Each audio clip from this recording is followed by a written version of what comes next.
Hello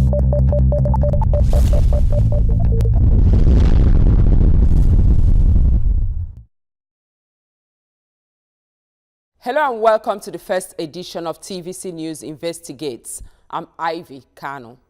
Do you believe in witchcraft? What do religion and science say about witches? Well, in this edition, Katie Mark investigates the ordeal of children who have been tagged witches and what happens to them. Witchcraft is real. It's real. Spell is real. To think that a child's torso was left in the River Thames because that boy had been sacrificed was just mind-blowing. I didn't want to think that that could possibly happen. To stab the child is to stab the devil, not to stab the child. How they come about to know that that child is a witch, it's unbearable. And it is really against God and the human understanding.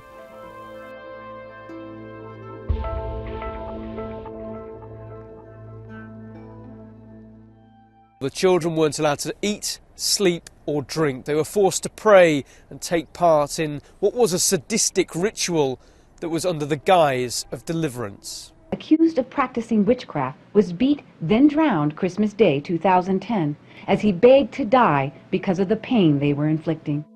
In the last decade in the UK, there have been a number of high-profile child abuse and murder cases linked to a belief in spirit possession and witchcraft, which brought the issue to national attention. The abuse was severe and horrific, but police and advocacy groups say these cases barely begin to scratch the surface, and the issue of faith-based child abuse remains a hidden crime. There's this huge sort of unreported extent of this, and indeed that children are still being accused of being witches, in some cases being sent back to parts of Africa for exorcism. What there isn't is any systematic attempt to monitor this, to find out exactly what the extent is. There's been very little research done within the communities, and it's partly, I think, because people are so sensitive about touching what is effectively a belief issue, a belief system.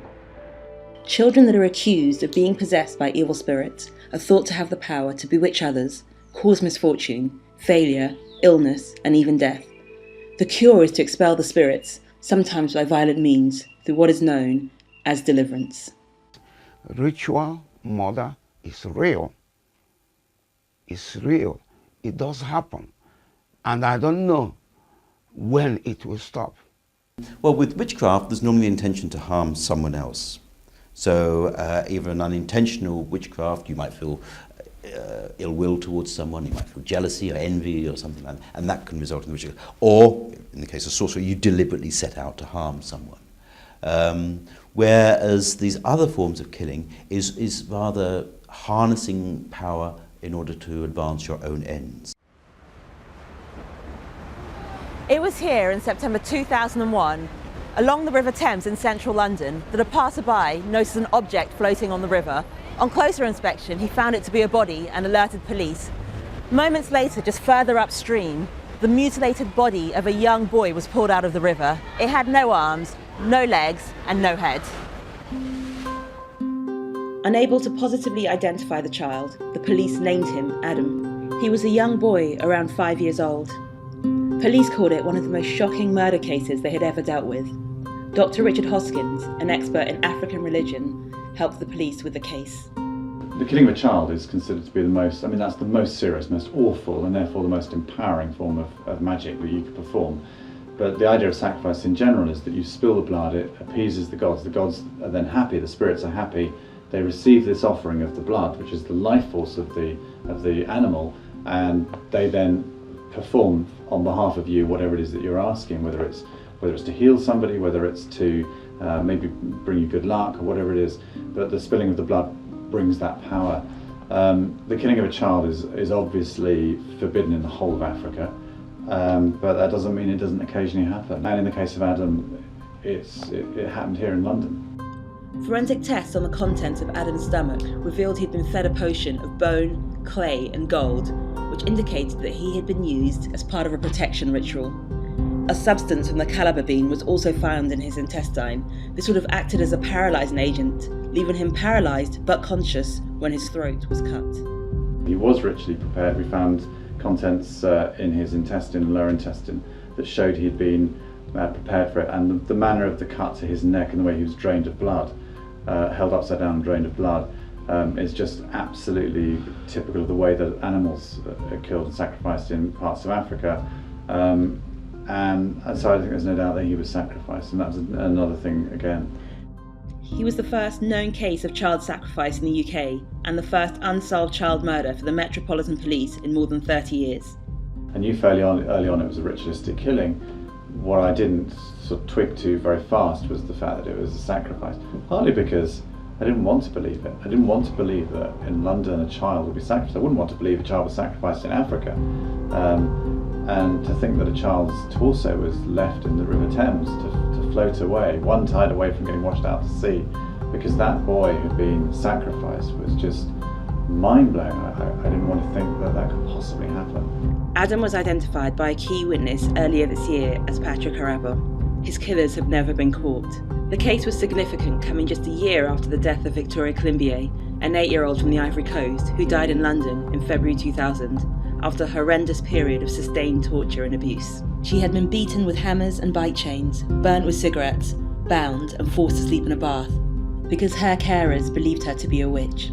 When she was finally taken to hospital, it was too late to save her life. She was suffering from hypothermia, multiple organ failure and malnutrition. 128 separate injuries were found on her body. In the years that followed, more high-profile cases would begin to emerge. These cases put the issue of ritualised abuse and murder linked to a belief in witchcraft and spirit possession on the radar. This was something that was happening in England to the most vulnerable members of society. It is very rare to find someone who believes that violent means is necessary to heal possessed children, and this supports the view that this is only practiced by a small minority of people, but it also shows just how hidden this crime really is. Of course, it's very possible for children to be possessed. I've seen it many times. The thing that happens is that they have the spirit in them, which causes them to do evil things. They can harm anybody, people close to them. They can even cause sickness, cause disease. That is why we must do deliverance. It's for their own good even. It's not for anybody else. It's for their own good, because they can even harm themselves. Baba Musa is a spiritual healer who has performed deliverances on children.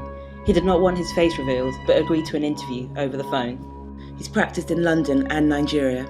He insists he has never harmed a child himself during deliverance, but claims it is sometimes necessary to do so.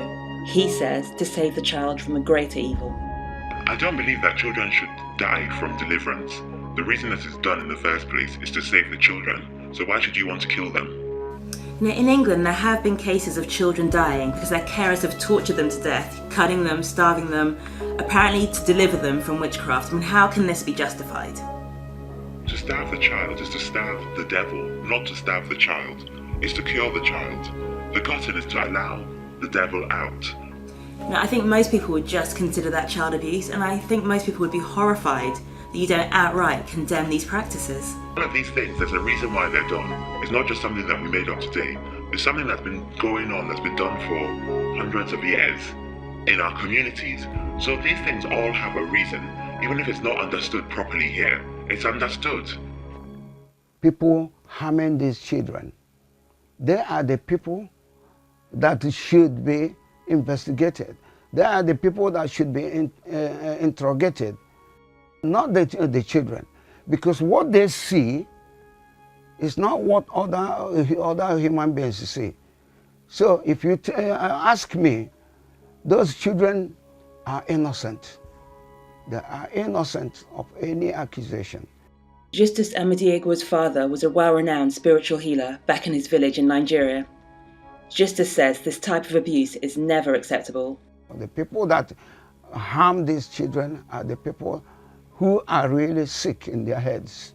They are mad, they are mental, they are demented and so forth. That's what I fear. Justice now campaigns to raise awareness about ritual abuse, having himself been the victim of superstitious beliefs. I was born a twin. Twin births are frowned at. It's an abomination.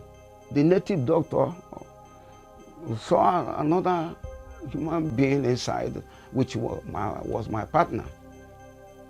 And they looked at each other and said, no, this can't happen. And they killed the baby. I was 8 years old when they started to beat me and tell me I was a witch. Everything I did was evil. It just started one day. They told me that I was the reason why everything bad was happening in the house. Rose asked us not to use her real name or show her face. She's 24 years old now, but was abused by her carers between the ages of 8 to 10 because they believed she was possessed. Throughout the interview, she only ever referred to her abusers as they. I was confused because I didn't know what I was doing wrong. How could I be capable of being able to cause harm to them? And I was only 8 years old. But once they decided I was a witch, I couldn't even have imagined how much they would do to me and how long it would last. I didn't know what I was doing wrong, and I kept trying to act how they wanted me to be, and I wanted to make them happy. But everything I did, nothing would make them happy. They just kept telling me that I was an evil person, I was a bad person, and I was possessed. If you have that love, how can you condescend to animalistic way to go and harm that child? Any behaviour considered abnormal can be a trigger to single children out as possessed. Accusation comes when anything wrong happens, a death in the family, a miscarriage. If you tell a child that you are a witch, you have dehumanized the child. It's no longer the innocent child we think of, he's a criminal. The children involved are often troubled children before they get accused of witchcraft, and that's one of the catalysts. So if you take it from the other perspective, a family will have a child that's perhaps slightly troubled, not getting on at school, or something is not quite right in the family, and they will then scapegoat that child, they'll accuse that child. But therefore, often the child's already, as they would see it, slightly disturbed or slightly unusual. But it's incredible the number of signs that are used to be the trigger for saying they've got witchcraft. It can be anything from bedwetting to bad dreams, loss of money, anything like that. They started to not give me food or water for days, and then they beat me. And then if I cried, they beat me more. And then if I didn't cry, they said it was the devil, so they beat me again. So everything I did was wrong. I knew I wasn't a witch, but they kept telling me that I was, and then I said that I was because I thought they would stop beating me if I admitted to it. When somebody, a child, does what you and I don't do, probably more intelligent than you, then you begin to say that he has extraordinary power. That extraordinary power is what distinguishes you and him.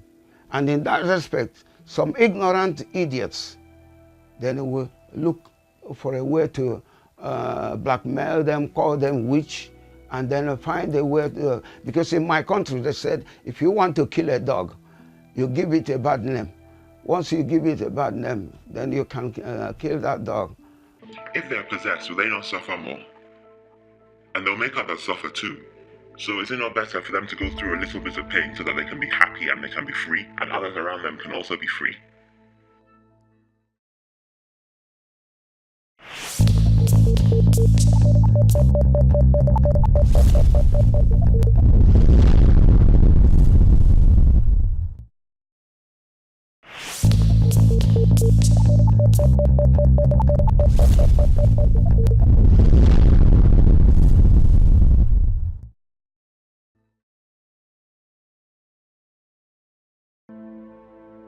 I was really scared at that time because I didn't know what they would do to me. I didn't know where to go for help, and I didn't think anybody would believe me. Plus, I hadn't been here for too long back then, so I didn't know too many people. I felt really ashamed, and I used to beg them to stop, and I used to beg them to forgive me, but I didn't really understand what was going on. And the way they treated me, it was like I wasn't even a person anymore. It is still very difficult for children to get help with this type of abuse because it is mainly perpetrated by close friends or family members. It was when we got home that they would tell me that I had to pray. I had to pray for forgiveness for what I had done to them. They told me that I should pray for my soul, which was overtaken by the devil. Yes, we did go to church, but we didn't go to church too often. And I'm not sure if the pastor was the one that told them that I was a witch, but he was never unkind to me and he never abused me. When it was happening to me, I felt sinful. Maybe I deserved it, but I didn't deserve it because torturing a child is not in the Bible. and it is wrong. The other problem is the idea of witchcraft is so foreign to many, they are unable to recognise the signs of ritual-based abuse. I'm still getting multi-agency failure, and this is extraordinary. Over 10 years after Victoria Columbier, I'm still finding cases. I just up the road from where I am now, I had a case of a girl who was horrendously abused. She was picked up by the school teachers. She had blood trickling down her head. She'd obviously been quite badly abused. And the social worker, in conjunction with the police, placed that child that night, when the mother was arrested, back with the pastor. Now, what on earth is that about? I mean, and in fact the pastor then put huge pressure on this child. Got the family involved, phoning up, even coming round to the pastor's house to get the child to withdraw evidence. Now, that to me is multi-agency failure. If you get that kind of witchcraft branding going on, to the extent that somebody's actually going through with an exorcism, it's got to be a red flag issue, and agencies have got to act. The charity Africans Unite Against Child Abuse think the consequences of calling a child a witch are so serious that the very act should be illegal. We wanted to make it illegal to brand a child as a witch because of the consequences that I have seen, and especially the element of emotional abuse that is involved, and it has long-term effects on the child's self-esteem, and it also to suicidal tendencies. I've been told you are a witch, you are a killer, you are a perpetrator of evil. There's been plenty of sensationalist media coverage on this topic, which has sometimes depicted the practice of declaring children witches and killing them as the norm in Africa, which isn't the case. Because of this, some members of the African community have started to feel their culture is under attack.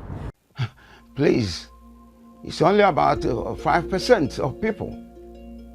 Especially in these days, it's only about 5%. Those who do not want to listen to or bend to Christianity, they don't want to hear. They are still, dwelling in that ignorance and wickedness. It's about 5%. Members of the local African community in London have had a mixed response to the way this issue has been portrayed by the media. What do you think about the fact that a lot of what's been in the media is that it's Africa that has ritual child abuse, that has ritual murders?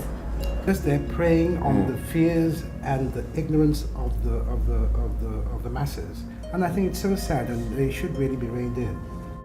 But those who report, they report like it never happened here. That's right. That's very true. That's very true. It's purely people are being mischievous, then they hide behind culture and church, and they're tarnishing the name of our community. I think it's very interesting that the media have latched onto this, and it's the part of the whole heart of darkness idea, I think, the dark continent. Actually, a number of my cases have been from Asia. I've had white cases that have absolutely nothing to do with African religions at all. I've had one in Scotland that was a white case. Just recently I was actually in woods in a part of this country, standing in a pagan circle where a person had been ritually sacrificed. Nothing to do with Africa, a white person involved in that. It's just, I think the media latch on to Africa because it's part of that whole heart of darkness and the dark continent idea. It's done in this country, even by the whites, black, blue, whatever. In fact, many countries in the world perform black magic. However, despite the prejudice in the media reporting, it is hard to deny that the majority of faith-based child abuse cases in England have taken place within the African diaspora community. The issue is the abuse linked to faith or belief happens in many communities. But unfortunately, what has happened, most of the tragic cases have happened in the black community. To fully understand why this is happening within the black African communities in England, we have to look at the social and economic conditions of some of the countries new immigrants are coming from. Poverty, war, HIV/AIDS, and the people, as we know, is scapegoating, trying to find reason of something that what has happened. I remember interviewing one mother, and I said to her, "Why is your child in a church centre awaiting exorcism?" And she just said, "I cannot afford to feed my child." And I thought that was in a way a very honest way of saying, okay, I'm saying he's got witchcraft, but actually the reality is I can't afford my child. Poverty creates an environment that allows rogue pastors and healers to take advantage of desperate families, blaming witchcraft for any problems and offering a solution for a price. Around about 20-25 years ago, we saw what you might call pop-up churches, new churches emerging. As dictators maybe had less power on control over some of the countries and their peoples, we saw the emergence of new churches springing up outside of the control and boundaries of many of the governments.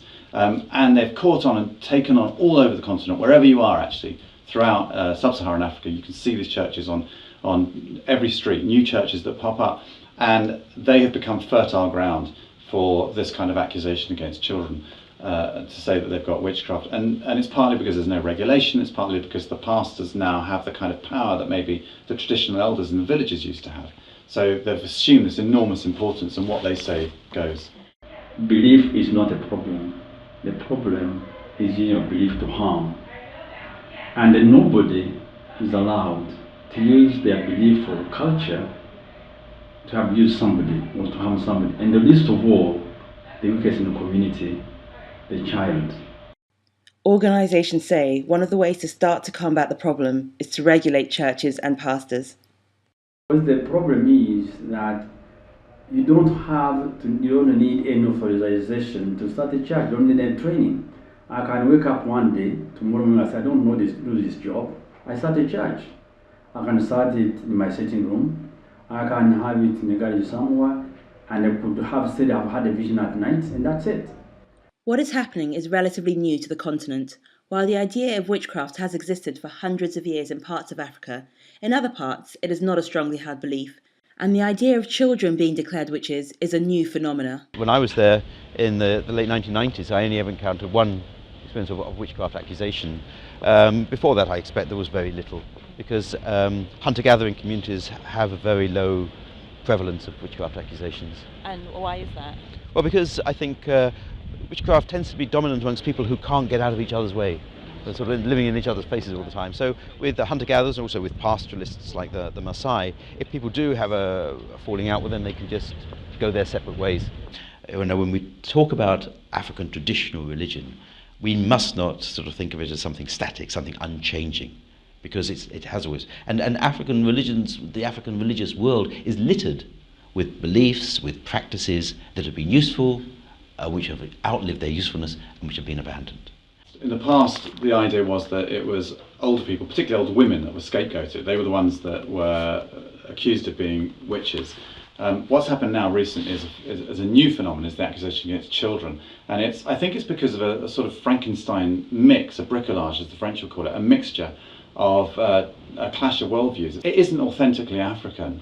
I don't think it's something that is traditionally African at all. You don't find it in any of the literature or background if you study African religions from the past. There was never this idea of abusing a child as being acceptable practice. Whether this is a cultural, religious or social issue, it is a complex problem, and it is hard to know what can really be done to change such deeply held convictions. Each and every one of us has a part to play in making sure that the awareness is raised. We have to be participants, not spectators, highlighting the issues in the community. Are you not giving more ammunition to those who want to demonize the community? And our stand is this, that we cannot hide what's done in the community for the harms done by a few and jeopardize the lives of many, and especially young children. Since the death of Victoria Klimbié in 2000, there has been some progress. CCPAS, an organisation that protects the welfare of children within churches, says many organisations are training their members to recognise signs of child abuse linked to a belief in spirit possession. We actually assisted these churches in putting together a model safeguarding policy. The Congolese pastorship was formed, and we assisted them in looking at what needs to go into a policy to ensure that children are safeguarded. And we've been able to go and meet with churches, looking at what their needs are, providing safeguarding training. There's a scale here.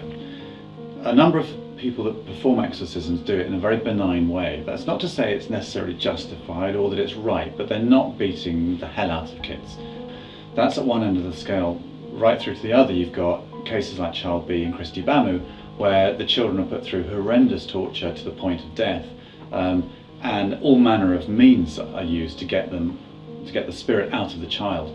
But I think it's really important to say that most Christians, most African Christians, would say that any abuse against a child is wrong, and they would not be happy to be associated with the kind of abuse that took place at Child B and Christy Bamu. Despite the hidden nature of the crime, for the cases that do come to light, there is a high success rate in prosecuting the abusers, bringing about some justice, and with more awareness of this issue, it will become harder for perpetrators hiding behind culture and religion to continue to use witchcraft as an excuse for abusing children. The children will always be abused. What we can do is minimise those risks by keeping this issue as a main focus and not losing that focus. We can help prevent other tragedies going forward. It's a question of asking, what is this about? How do we get to this issue?